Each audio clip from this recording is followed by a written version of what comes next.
hands around the pot, James, and don't spare the horses. All aboard!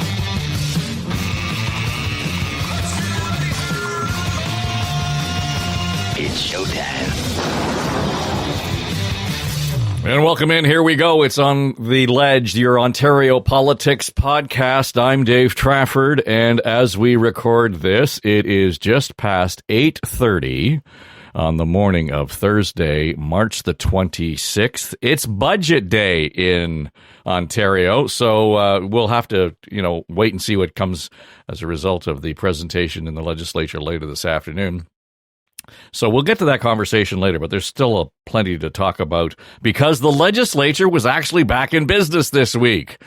All right, so let's get to the table. Around the table, we're joined by Keith Leslie, a longtime observer at Queen's Park. John Wright is here, the CEO at Canada Pulse Insights. Kathleen Wynne is the former Premier of Ontario. And Jessica Smith-Cross is the Editor-in-Chief at the Trillium at Queen's Park. Big day for you and your team, Jessica. Absolutely. My favorite day of the year. Now, just so folks understand this, and you and I were talking before we came on, just in terms of how the budget gets covered. Keith and I, kind of come from the caveman version of the lockup where they actually locked you up and took all of your communications appliances away from you. Now it's pretty much done on trust, which is, civilized in and of itself. But your team will gather and review all of the materials that are being released prior to, and there will be obviously an embargo on that until the minister stands up. Tell me how that mechanism works for you and your team. Right after we finish recording this podcast, I'll go into the lockup. That's in our office this year, and there is an option to do it virtually as well. You sign an undertaking promising not to give anybody any hint of the contents until after the budget is tabled, and then you and your team work away on reading the budget and reporting all the details. So for us, that means I've got 8 reporters plus a visiting economist who's going to sit in with us to help us out and write an analysis piece on it. In the middle of this lockup, there's going to be a technical briefing from Ministry of Finance staff where you can ask a question and maybe get an answer. And then there's going to be embargoed press conferences as well from the Minister of Finance and the oppositions. So we can get the quotes to put to those first stories that hit as soon as the budget hits the table, slightly after 4 o'clock today. And I think, for all intents and purposes, and Keith, you will know this as well as anybody, the difference, I think, between the remote or the virtual connection versus being in the room at the same time with the minister and the opposition leaders when we would have scrummed them in the lockup. It sounds like a subtle difference, but I actually think the old way was the better way in terms of actually getting some answers to questions or getting at the point of accountability. Well, it definitely was when it comes to questioning the Ford government, because now, as Jessica said, we can do a virtual one, so that I'm covering the budget today virtually for CHCH, and I'll be doing it online, but I will not have access to the minister's news conference or the news conferences by the opposition leaders. They won't stream those out to us, even though we're taking the same embargo guarantees that everyone else is doing. They used to do this. The first couple of years of the Ford government, I was able to watch online and take care of the minister's news conference. I could even email in questions for the tech briefing, and they would take those. But now I can watch the tech briefing, but not the ministers. And I think that's really, I don't understand it, really. It shoots themselves in the foot. There's nothing better than having the finance minister explain what his budget priorities are, and then having the opposition leaders explain why they think he's off base. I mean, you really do need that. And the government, for some reason, shuts us out online. But it is better overall. I hated those virtual lockups, or the actual in-person lockups. You'd be locked up from, basically, we'd go in first, so 8:30 in the morning until a little after 4 in the afternoon. The Ontario budget, way better than the federal ones. We got a hot meal in the Ontario budget one. That was Scott Bludgett at the finance ministry. Always took care of us that way. But the federal one, you'd be lucky to get a banana and a cold half sandwich. So Ontario one was at least civilized to that respect, but to lock us up, and they would have, the OPP would be literally wanding us with their wands up and down and through. I mean, it was a very invasive kind of thing, and totally unnecessary when we're signing a commitment that we won't leak, and it never did leak. So I appreciate the new way, but I think they should at least put the ministers online like they're doing everything else under embargo, but put it online for those of us that are doing it virtually. Jessica, yeah. The Ford government's first budget was still like an old-fashioned lockup, and I gave birth to my son just a few days later. And so in the lead up to the lockup, I was so like, what happens? What happens if it happens while we're in lockup? And they were like, going to give me an OPP guard to hospital, like, so I didn't give budget details to the nurses or something. Now it's different. I have a reporter who's about as pregnant as I was then, and she's going to do this comfortably from her home. And that, in some ways, is a little bit nicer. They used to. We used to have to get a. I was just going to say they'd have to take you to the can every day, every time. So talking about that silliness. Kathleen Wynne, in your experience, though, when we look at the way the budget rolls out, and to Keith's point, there was a time when, budget leaks, and I use that word advisedly now, were a big deal. I mean, remember the day that the budget was leaked on Parliament Hill back in the late 80s. I think it was Doug Small at Global News was standing there in front of the cameras reading the budget. That would force a finance minister to resign. These days, everything gets trotted out, and your government did the same thing weeks in advance. We knew exactly what was going to be in the budget before you actually stood up. Well, the government, that was my experience in government, was trying to socialize the ideas that were going to be in the budget and get some traction on individual ideas, because you never know on budget day what the issue is going to be, and there will be one issue that the press will latch onto. So I remember I guess it was our first budget when Dalton was premier. Keith, you can help me. It was first or the second, the health premium, right? And that was all that anybody was going to talk about. There was no other subject, right? So the point of trying to get some of the other things in the consciousness of the public, that's why stuff is rolled out. So I guess with this budget, with Ford, we can expect a whole lot of buildings to be in the budget, because that's what he's been talking about. But from the government perspective, we'd go into a little mini huddle before we'd walk into the House, and the caucus would be there, and the finance minister would be there to answer questions from the caucus, because there were things in the budget that the caucus didn't know about. And so the finance minister and the premier, Dalton or I, would try to make sure that the caucus had all the information that they needed. If there were going to be contentious things, that they would know about them before they walked in to the legislature and heard them on the floor of the House. So, there's kind of an excitement to it, Jessica, when you say it's the best day of the year, there is still some ceremony to it, and there are always things in the budget that people don't expect, and there will be all sorts of people on the floor of the legislature who will be there, and when you look out at the crowd and see who's there, that can give you an indication of what's good in the budget, and some of the things that are bad, because the opposition will have invited people, but that crowd tells a story as well in terms of what's going to be in the budget. Are the budgets as significant these days as they were in days past? Because again, I think that a lot of the stuff that comes out of the budget's already baked into the operation of the government. It's baked into market reactions. All of those sorts of things are kind of part of the ecosystem already. I don't think that they're as impactful as they were. When I was first starting out, I would have, it would have been McKechnie and then Lalonde federally. So that takes me back to those days when, just as you said at the outset, everything was very buttoned down. You would have resigned, and that would have been because there would have been insider trading or some kind of things. Look at today, for goodness sake. There's so many people on the take in different parts of the Trump administration and the family, that everything is leaked everywhere. So you just can't hold a stick to it. So we've gone from that to the next part, which was to telegraph what you were going to put out. So there's always that great phrase in making speeches of when you tell somebody how to do it, it's tell them what you're going to tell them, tell them what you told them, and sit down. That's basically what we've got to when it comes to budgets.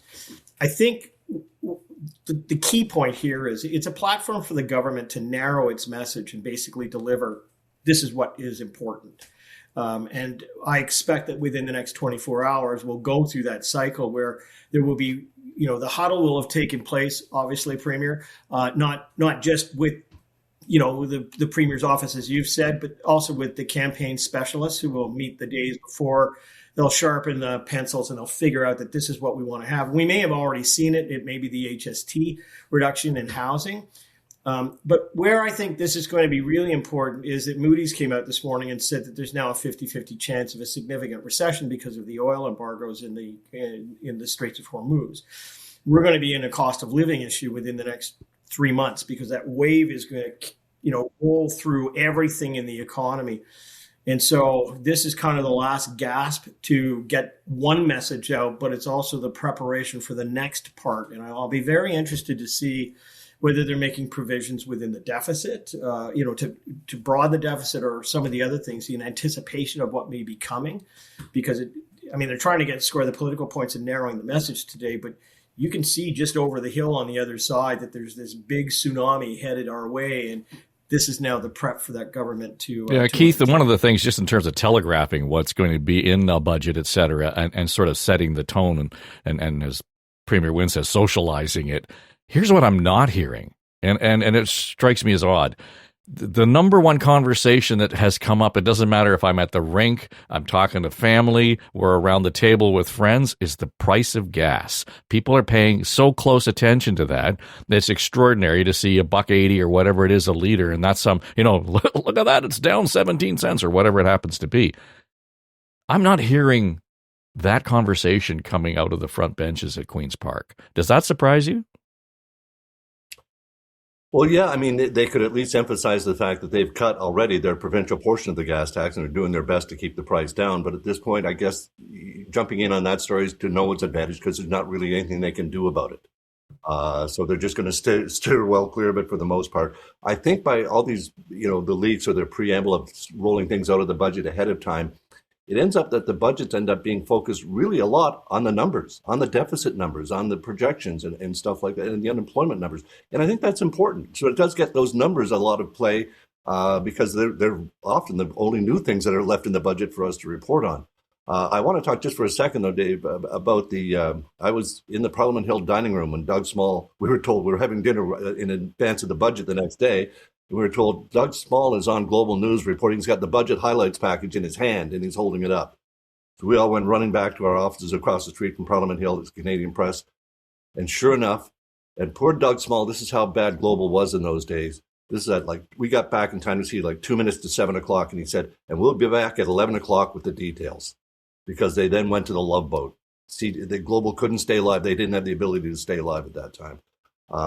And what the minister didn't resign. No. I'm pretty sure it was Paul Martin. He delivered the budget that night. We ended up getting back to our hotel rooms at 3:34 in the morning because the budget was delivered that late at night. So it was a really interesting time. But it normally would have forced resignation. Previous times, I remember in an Ontario budget, a Globe and Mail reporter went in the dumpster and got the Xerox ink backward copies and got the budget leaked that way. That caused the minister to resign. But Doug Small, despite his great reporting that night, it did not cause the minister to resign. Two things I remember. I was the only one working in the CKOC newsroom that night. So I was on my own. And of course, pagers and stuff didn't matter. You couldn't call anybody in. But if I recall, there was also a hockey game on that got a playoff game that got, interrupted. And the CBC caught fire because Peter Mansbridge was on, or whoever that might have been Knowlton, I guess, as opposed to Hockey Night in Canada. So that was the big stir around the budget leak. A couple things that I just want to sort of riff on some polling that Ipsos has done for Global News this week, Jessica, and it kind of touches on some of these themes that we're talking about. Overall, last week we were talking about the resilience of the Tory polls and how well they do as far as the party's concerned. Premier a bit underwater, but still surviving. But it was interesting to see how when we start to break down individual areas where, is Ontario being protected by this government, they're in the low to mid 30s on so many of the issues that we're talking about. And I begin to wonder, whether or not that really is going to set the sail for the next 12 months for this legislature in terms of what is the future of this government looking like, because they seem to be vulnerable on a lot of high-level kitchen table conversations. Yeah, polling from Ipsos and Abacus and some from Palace Data for us has shown a sort of similar thing where the PCs are still very much in the lead on the question if there's an election held tomorrow, who you're going to vote for. But when people are asked other questions, they're showing some weaknesses there. So we did a poll with Palace recently that looked at like what is the reason that you are saying you will vote PC in the next election, separating it from I believe in their values and I want them to lead, to being like, well, I just feel like they're the best, so there's no really other option right now, a kind of a meh response, which is there, which makes it for a really interesting political dynamic right now. The Liberals don't have their permanent leader yet. The NDP has a federal counterpart who's not doing so hot, and it's volatile, and you can sense that maybe things could happen. And my sense is that the government feels this as well. We've seen a lot more advertising from the PCs and doing some things that it feels like are an effort to shore up that maybe the underlying shakiness that those polls. Yeah, Johnny. Well, and I think, Dave, the government in the right direction, wrong Right. direction. The fact that there's a majority thinks the government's going in the wrong direction. That's kind of that's a number we always looked at, because it's a more generalized kind of emotional response. And I think the fact that the Libs don't have a leader at this point really colors people's ability to have a clear choice. John, the numbers are strong for the Ford government vis-a-vis interprovincial affairs and international affairs, which is pretty much where they stood last year at election time, but everything else seems to be on the decline. Yeah, so a shout out to my former colleagues, Sean Simpson and Daryl Bricker at Ipsos, Daryl being my best man at my wedding. And just to say that there's one number that I keep in mind, and that is the number 39. Now, 39 is not the minimum that you need to get a majority.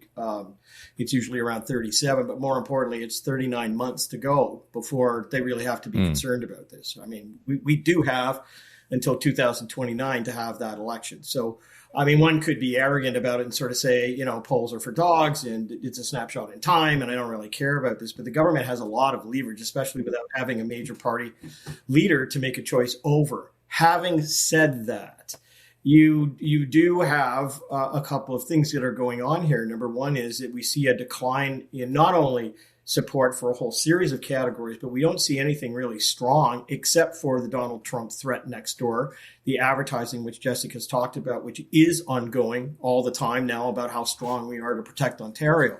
But there's no other distinguishing feature of this government except that they're in decline on every area. So the question in my mind, and we'll get to this, is whether or not we've talked to this before. We have a retail government. Every day there is an announcement from the podium whether, you get a crayon and you get a crayon and you get a crayon. This is a constant kind of churn. There's no focus to it. The question is whether or not, number one, the budget does bring some focus to bear, and that's why I think it's important to watch this. But also, in the next 3 months, we do have a significant issue. I hold in my hands, without revealing, the new poll on the impact that Canadians and Ontarians are going to be feeling with gas and their anticipation about all of that sort of stuff on their own kitchen tables. The government, I would think at this stage, would want to start leaning into some things in preparation for that.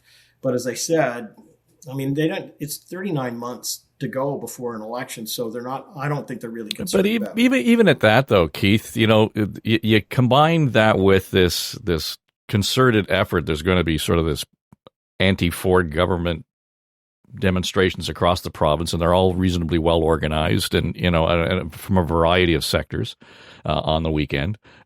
Combine that with Fraser Institute, who you would think would be backing up the Ford government, or saying, "Hey, what the hell are you doing with our money right now? You're just spending like drunken sailors." So there seems to be a convergence on both sides to be coming at the government on a number of files. It's not just one particular thing. And to me, I don't think I've seen that kind of organized demonstration against the Ford government since they took office, in terms of this sort of, we're having a day of protest, not quite the Harris day of protest, but you know what I mean. We'll see how that spells out. But I mean, we've seen this government time and time again basically skate by on all the podium issues that the Premier likes to make pronouncements about. And yet they're clearly failing on housing, on homelessness, on healthcare. And hallway healthcare has become, ambulance bay healthcare in some cases. I mean, it's just, these situations have gotten worse. So I'm not surprised that we're seeing organized protests in communities right across Ontario. And I think this is something, depending on the turnout and how many people come out for a Saturday protest, this will be something that the government will want to be paying attention to, because this is very grassroots type stuff. I know the Premier complains, it's CUPE doing this, or it's the students organized doing this. No, this one is much more of a grassroots level. I'm sure there'll be some professional organizers help as well. But communities right across the province, it's important that they feel the government is going in the wrong direction, or basically trying its best to distract from these really important issues that have gotten worse, not better, since Doug Ford took office. And it's that simple. He's very good, as you say, at the retail politics, at just coming out and saying to people, hey, we're going to cap Ticketmaster prices. We're going to build a Metro Convention Center. We're going to put jets at the island. All these things that many of which he doesn't have the power to do, really, not unilaterally, but they're great distractions from the serious problems that his government has not addressed. And even the big announcement on the HST on housing, on new homes being sold, I mean, it's not going to be means tested. So an elderly couple, empty nesters, retirees in Forest Hill can sell their house for $3 or $4 million and buy $1 million condo and get a $130,000 rebate. Is that really what should they even benefit more from the housing situation? This should be means tested. It's a great idea, but how that's going to help get a whole bunch of new houses? They said 8,000. I don't even know if that's going to make a dent in the need that's there. But it's an idea. But to not means tested just seems you're going to be giving money to rich boomers, essentially, who are retiring, moving out of their house to smaller condos. But $1 million condo, I know the condo market has crashed. $1 million gets you a nice condo now in Toronto. Well, the one of the other things we were talking about this week, Kathleen Wynne, is the idea of having the fund there to take over some of the unwanted condos and turn them into rentals. And the headline looks great because you've added so many more units to the housing market and available to people, but there's no consideration as to whether or not, to Keith's point, they're affordable to begin with. And where is that? Who is actually going to benefit from it vis-a-vis the demographic? So there's a lot of headline here that's sticky. And to the point around the protests, there are going to be varying causes there, whether it's the conservation authorities, whether it's students, whether it's families who have kids living with autism, all of those things. And it might sound like a scattergun approach, but all of a sudden you get all those people in the same room at the same time. That's a pretty formidable force. So if I put my activist hat on, it feels to me like the opposition is coalescing. People are coming in. I mean, what you actually need, Dave, is people from all those different sectors coming together and making their case, because a single issue is not going to make an impression on the rest of the community, and it's certainly not going to make an impression on the government.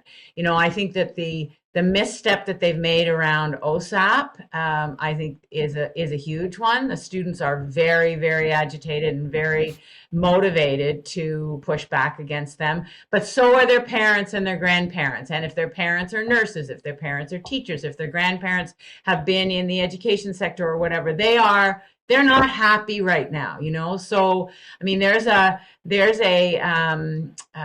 protest in Orangeville tomorrow, in Orangeville. So, can I just repeat that? It is the bluest place on the planet, and there's a protest going to happen. So I'm going to go and just see what the numbers are like. Maybe it'll be small, maybe it won't be, but I can tell you, nurses, teachers, all of the service sector, the people who are concerned about mental health, they are all agitated and they are coming together. And the other thing is, Dave, that we're moving into teacher negotiations. And so the teachers' federations are starting to mobilize as well. And that's a big group of people across the province who have family and will be bringing those people out. So it feels to me like it's the beginning. It's not, I mean, obviously to John's point, there's 3 more years, the government's not going to fall and nothing like that. But when this kind of dissatisfaction starts to build, and then against the backdrop of the cost of living issues that haven't been dealt with, the housing, those headlines are not going to solve the housing crisis for people who are looking for an affordable place to live.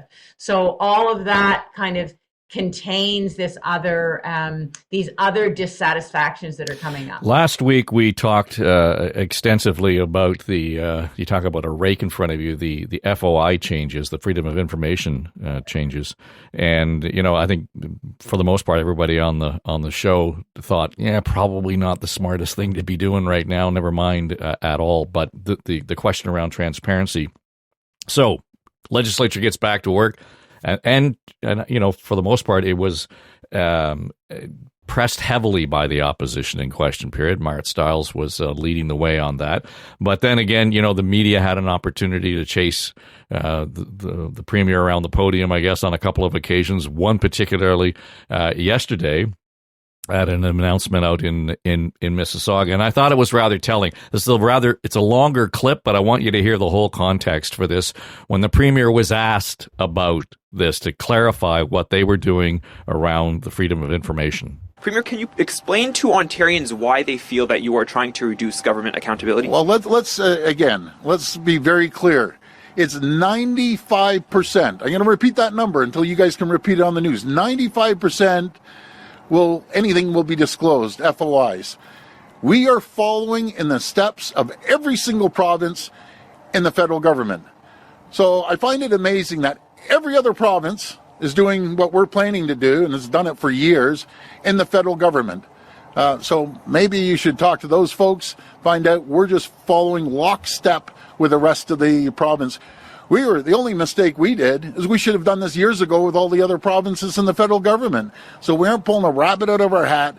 Everything's transparent. Judge us on the decisions we make. And that's very transparent. But again, I know people that are focused on this are 2 groups. The opposition and the media. I can tell you ask the average person, they want a job, they want affordability, they want lower gas, lower taxes, and they want to be able to buy a home. That's what people care about. Next question.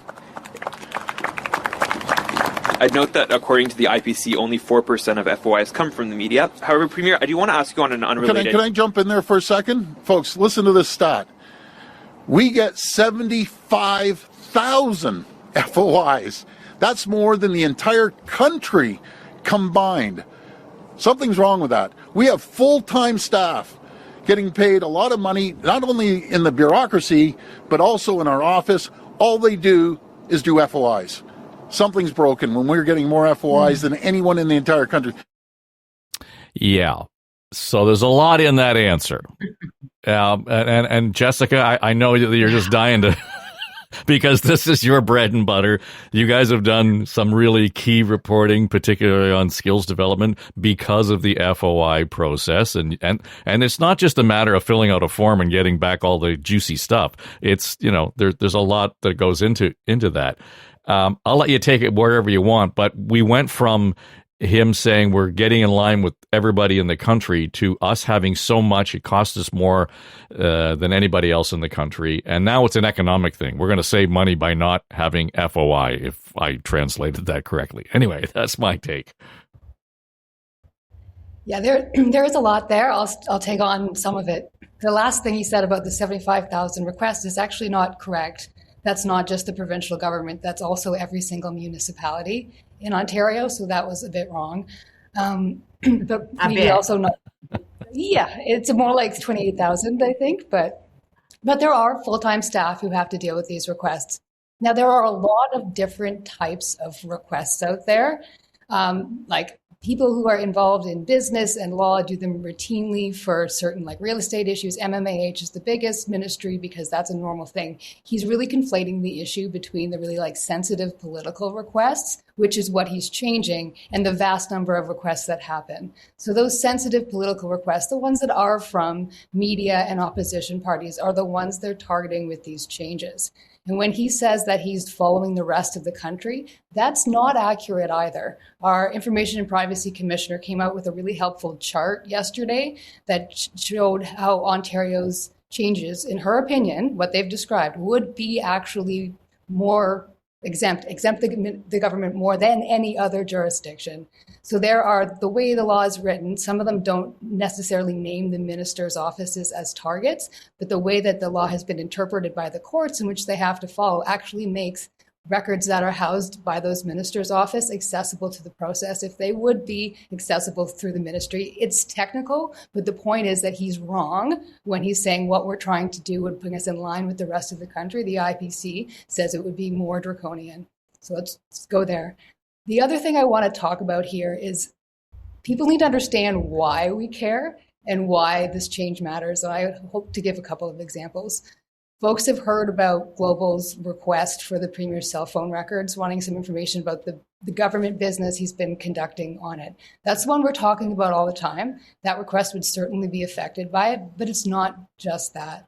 Everyone knows about the Greenbelt scandal. There's another ongoing court dispute. The guy who was the chief of staff for the housing minister during the Greenbelt scandal is in divisional court trying to fight an order for the Information and Privacy Commissioner not to turn over Greenbelt records that he did in his personal Gmail account about Greenbelt government business, that he shouldn't have to turn those over. I'm not a lawyer, but I suspect that this law, if it goes through, will make that go away.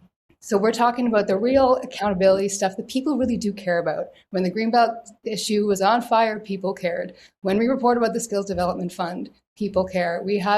I have a Greenbelt request that is supposed to be days away from being fulfilled that I have been fighting for since 2023. And if this goes through before I get those records, it looks like I won't get them. And it's all about who was meeting who, having these investment opportunity meetings around land around the Greenbelt at that time. And I swear people do care about that. We use this routinely to do stuff like get the ministers or the premier's schedules to find out who they're meeting with so we know where we should be focusing our investigative reporting. We have to do that because they don't release them proactively. And because in this province, lobbyists don't have to say who they're meeting with.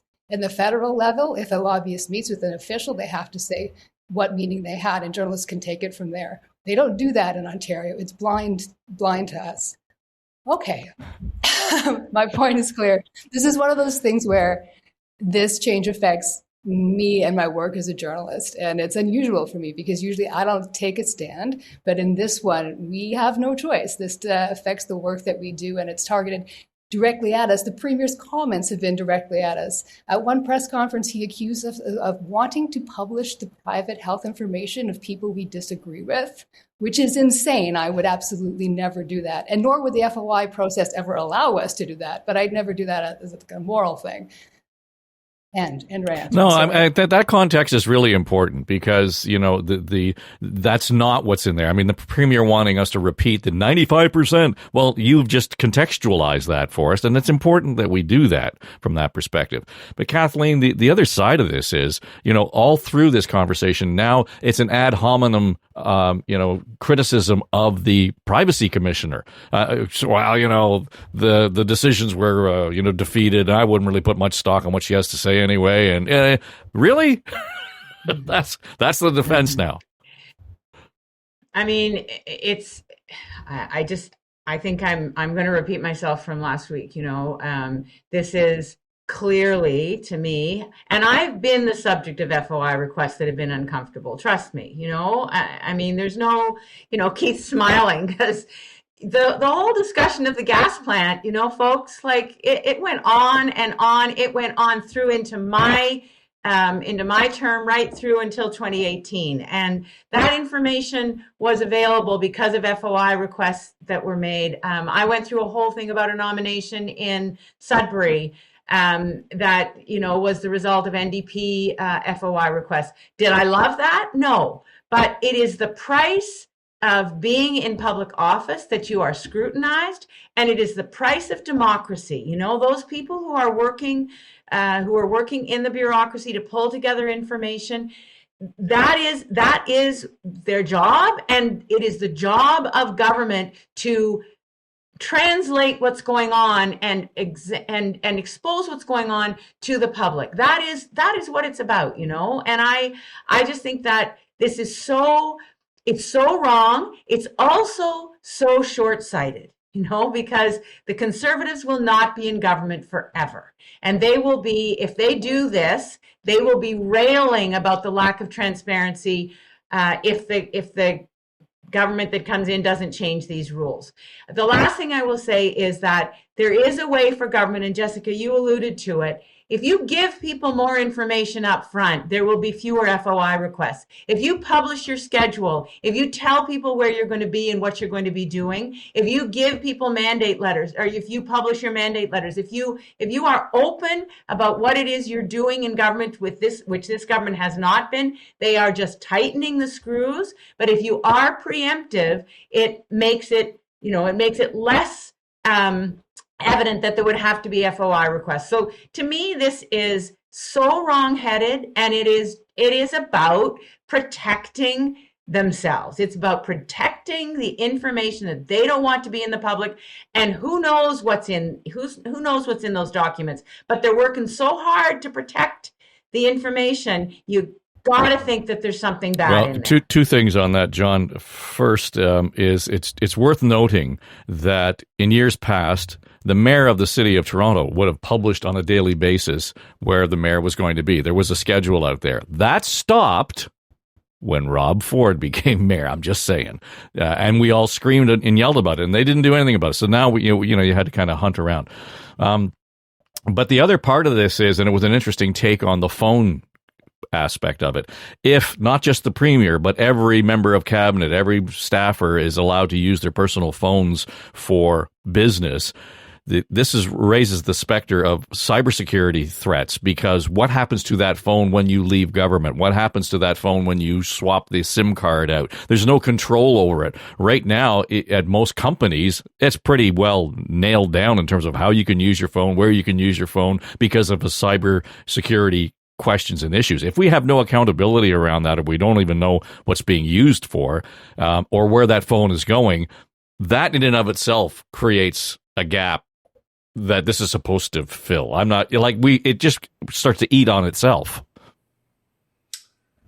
Yeah, I guess there are significantly contrary things that can be true at the same time. So on the one hand, yes, we can talk about the erosion of access of information, the democracy deficit, all of those issues can be true. But the premier can also be true and say that, the vast majority of people in this province really don't care about this issue because they care about things on their kitchen table. It's not going to. So my response to this from a polling and political point of view is simply this, that it's not going to be agenda deciding, but it certainly is going to be character deciding, because it will, in fact, show up when you want to define, the type of government that you are opposing, so that voters have a way in and can make some choices. I'd also say that, times have changed. You don't publish a whole lot of stuff. The prime minister may be in Toronto on Friday evening for a fundraiser somewhere. Hasn't been announced anywhere. Won't be announced anywhere until almost the last minute because of what we're dealing with in a threat environment. So, things change. I go back to this. I'm not passing judgment on the FOI. Okay, so I'm not here to be inside the shoes of someone who says it's a bad thing for democracy. I'm just saying from a political point of view, where I think this all ends up is where Jessica alluded to, and that is, you have courts that are going to weigh in on this. You really are deferring now to a legal process that, in fact, you're going to appeal and say, wait, we do get access to this, and it's going to work its way through the system. It's not going to be immediate. It's going to weigh all the way up to the top. It may even go to the Supreme Court unless they say, nope, we'll side with the lower courts. But yeah, we're into an environment where people are restricted. Everything that Jessica said is absolutely true. In fact, we alluded to it last week. You know, it is a much more restrictive province than anybody else has out there. But from a strict politics point of view, it's not going to dominate today. It'll dominate maybe 3 and a bit years from now, and more important in a character assessment. And also it's going to be another element of our legislative process, meaning the courts, who will probably have to weigh in on this. Mm. Yeah, I mean, Keith, the premier made that pivot right in his answer. You know, the real thing people are worried about is and infrastructure and all of those things. And he's right to John's point. You know, that's what is eye level. But again, to John's point, two things can be true at the same time. Absolutely. The premier's right. People's focus is not immediately on FOI. It's on the groceries. It's on the gas rate, all that sort of stuff. But it doesn't mean that they can't be concerned about something. And I want to pick up on one of the great points that Jessica made, which was who is the premier meeting with? Who are the cabinet ministers meeting with? And we don't always know that. This is what we need to know. And it's, you know, is he meeting with the president of 7-Eleven just before they put booze in those stores? Is he meeting with Elon Musk? Is he, like, seriously, we need to know who he's meeting with, who's input. He says just you judge us on our decisions, they'll always be public. Well, of course your decisions are public, but we need to know what went into those decisions. What made you think locking down schools was a good idea? There's probably some justification. Who got to you with those recommendations? This is the kind of stuff we really, really need to know. In the words of the great Aretha Franklin, who's zooming who? We need to know who's actually doing this here. And it's crucial because they can hide that and just, well, here's our final decision. There's going to be booze in the 7-Eleven stores. Really? Why? Oh, turns out he met 3 months before that with that. You know, these are the kind of things that you find out through FOI, let alone the work that Jessica's outfit, the Trillium, has done on the Skills Development Fund and showing that, you know, the money's just going out to Tory insiders, Tory donors, Tory favorites.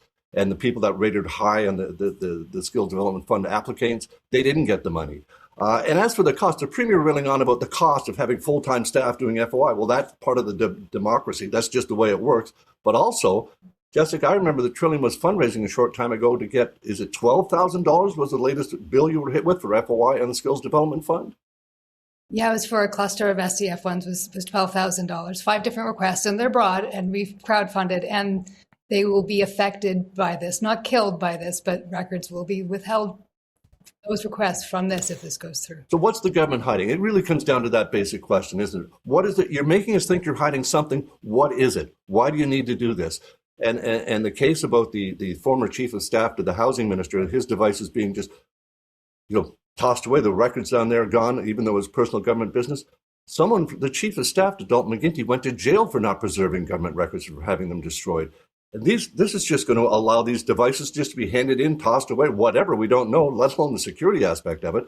The whole issue of this is they're supposed by law to be protected. Not just, it's freedom of information and protection, right? These are supposed to be protected things, and they're not. So the government here is really, really intentionally obfuscating what they're doing with this freedom of information changing. They're making it seem like they're just falling in line with everybody else.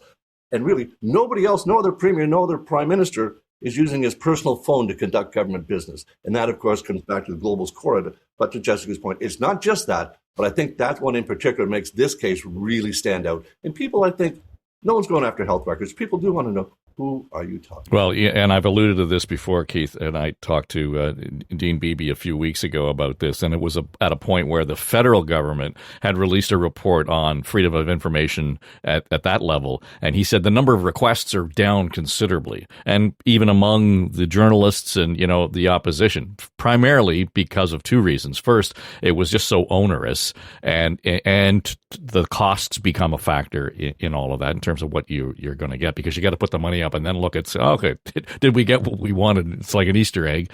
But the remarkable thing about the whole thing is that the federal government ended up expanding the number of people who were processing the FOI submissions. So they're spending more money at the federal level to produce fewer reports on FOIs to begin with. So what the premier's talking about, if he makes it more restrictive, in fact, it may end up costing us more because we're going to need more people to scrutinize it. So the whole thing, again, back to eating on itself. Well, and, you know, to John's point, if everything ends up in the court, like, that's a very cost-effective process, right? I mean, it's going to cost us millions more. It's ridiculous. This week, Toronto City Council came out and said, pretty much to the Ford government, can you just have a little, and being polite here, and I'm certainly paraphrasing, can you have a little bit more clarity around exactly what it is you plan to do with our beautiful city, because we don't see a plan. And, of course, Billy Bishop Airport is at the center of this, but there's all kinds of other things that were going on. And I heard Shelley Carroll talking about this morning on the radio on News Talk 1010, and she said, our council is not against expanding the airport because, Jessica, they've already approved a ruling that says we're going to have to expand it for safety reasons at Transport Canada, et cetera. And we haven't really ever said that we're against jets because we haven't seen a business model or anything else, business plan that would suggest these are a good thing. But there is no plan. And that this kind of goes back to some of the other stuff we've been talking about. There's a lot of headline stuff here, but for everything that the Premier has said about expropriating the island and taking over the airport, again, that's as far as this has gone. There is no plan, unless you know otherwise.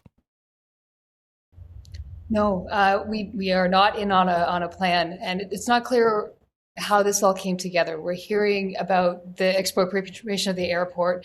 The Premier was asked a question about why they're going to apply Bill 5, this law that will allow the government to waive any provincial or municipal regulations and laws around the redevelopment, but we don't know for what reason they would need to do that exactly, or what kind of environmental studies will be done. At the same time, we're also hearing about how this may affect the giant development of residential buildings in the Portlands, and that may have a huge impact, and it's not clear how that's going to go through. And then there's this convention center that may be built, that exhibition place, or maybe on an infill in the water, in the lake. And it's just, and there's a tunnel under the 401. There's just a lot going on we want to remake the city of Toronto that I don't know if there is an underlying plan around it all that has been thought through. At least it doesn't come across that there has been grand, big, bold plans that would change this city, but it's not clear how carefully that they've been thought through. Yeah, well, and we can go around in circles on whether or not the airport is a good idea or a bad idea. But Kathleen Wynne, the thing that struck me when the announcement came out was that they're invoking Bill 5, and this group, almost a year ago sat down and said, oh my God, Bill 5 is going to catch fire in the First Nations communities and there's going to be protests across the province. And only a few weeks ago, he said they didn't need Bill 5 to get, agreements on the Ring of Fire. So they've managed to stick handle to some degree the diplomacy and the negotiations and the consultations with some First Nations, but they can't seem to get around that and talk to the people of Toronto. Well, Dave, I wouldn't jump too quickly to they've managed to get agreements with. I mean, yes, they're going to build a road. There are a couple of First Nations that have agreed to build a road. In terms of the next steps and processors and so on, I don't know how far they've gotten, but that's another conversation. And I mean, I know the road piece, there was already an agreement, Dave. In 2018, there was already an agreement with 3 First Nations to start to build that road. So anyway, in terms of Bill 5 and the airport and all of this stuff, I just don't know where he's going. I don't know where he's going with this. And that's the lack of a plan. And I heard Shelley this morning as well. I mean, I think City Council is just saying, whoa, we have been elected to run the city, and that seems to be taken out of our hands. The Premier said today in his conversation or in his remarks about Bonnie Crombie and running again in Mississauga, that he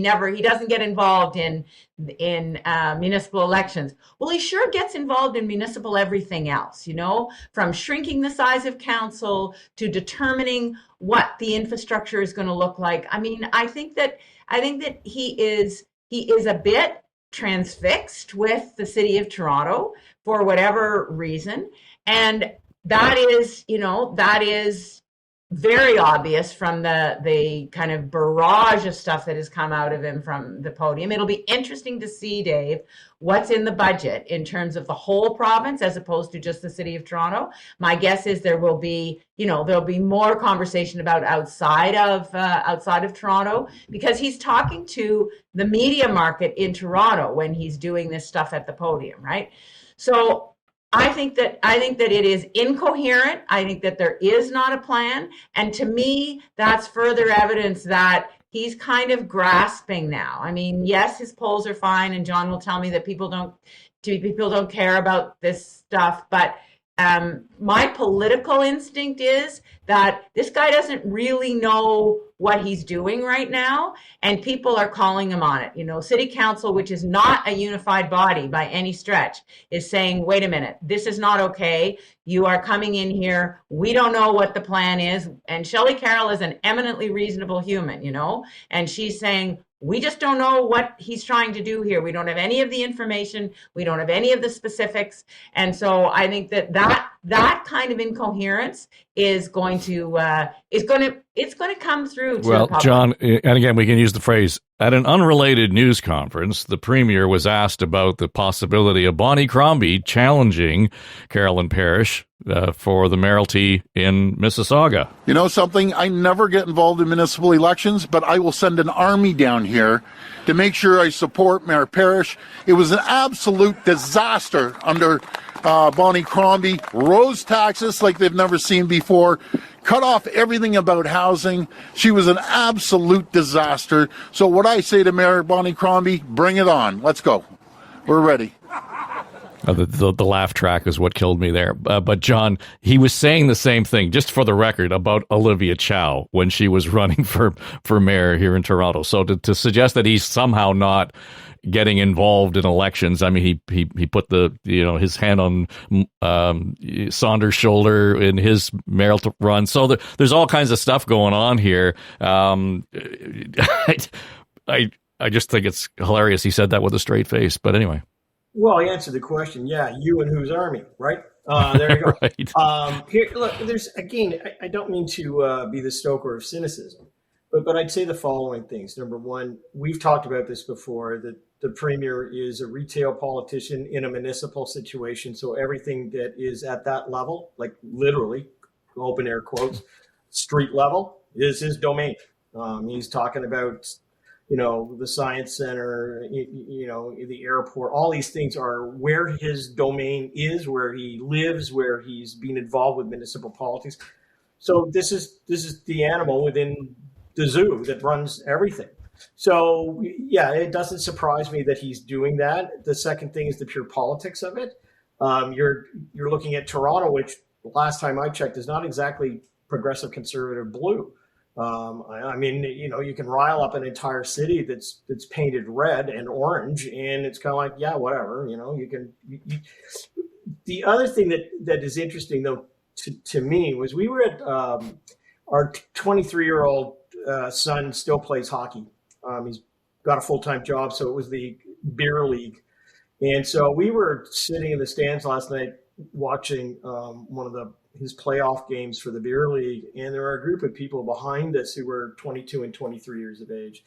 And I know you could say, well, it's your demographic and who you hang out with. What struck my wife and I were the conversations that those young people were having were not the kind that you would expect. They were about the island airport. It was spontaneous. They were about gas prices. They were about stuff that what they knew about the Ford government and what's going on is it had infiltrated that group of people, which I thought, to your point, Premier, was interesting because it's those spontaneous eruptions now are starting to give these kind of decisions momentum.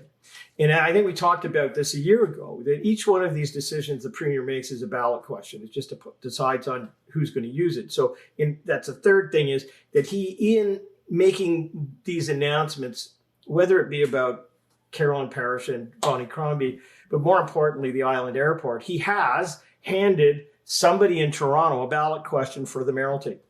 Like, I mean, there you go. So he could make a silent pact that's kind of like, okay, Olivia, if you want to run on that ballot question and win Toronto, I'll let you do it so that you get back in power and we can still have a good relationship. But he's creating mini ballot questions all over the place. And I know we're way away from an election, but these are the things where you get grassroots coalitions. These are the things where, not just in the city of Toronto, start to characterize the government and what's going on. So again, I don't think this is really a short-term issue, but it's going to start to show up in the constituencies of people who oppose each of these things coming together to form a solid block and platform. And that means in the absence of a political leader for a party, this is going to suddenly spontaneously get momentum. So that's kind of where I end up at this thing. I was really struck by that. I will, as an anecdote, say that Josh popped his knee about back in 2019, which required some significant hospital work. But we went to a hospital ward last night because he popped it during the game. He's done. He's finished now for the season. So we spent 7 hours in there.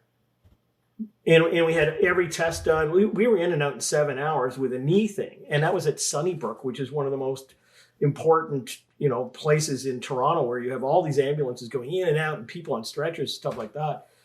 And it just struck me that, again, we have this echo chamber where, there are places where emergency wards are clogged and things are not working. But we went last night to one of the top places in the entire province where you'd expect everything from gunshot wounds to actually people with, kidney problems sitting across from you. We had a relatively minor thing that we had to go to get an x-ray, but we were in and out in 7 hours. Everything worked. All the doctors were there, x-rays, the whole bit. So again, my point in that is that the experience at one level can be very different from what the Premier's saying at another level, but the reverse can be true as well. All right, let's leave it there because Jessica and Keith are, on the end of the leash here. They want to get to the lockup and check out what's going on with the budget. So let's leave that here. It's On the Ledge, your Ontario Politics podcast. John Wright, Kathleen Wynne, Keith Leslie, and Jessica Smith-Cross. Thanks for jumping in this week. And by the way, Tim Hudak promises he will be back next week. So we'll get his review in terms of what I wonder what notes Minister Bethlen Falvey will be giving Tim after today in terms of the podcast. All right, we'll leave it there. I'm Dave Trafford. If you are watching on YouTube, listening on any of the podcast platforms, be sure to follow, and we will land in your inbox as the shows become available. Otherwise, enjoy Budget Day and have a great weekend.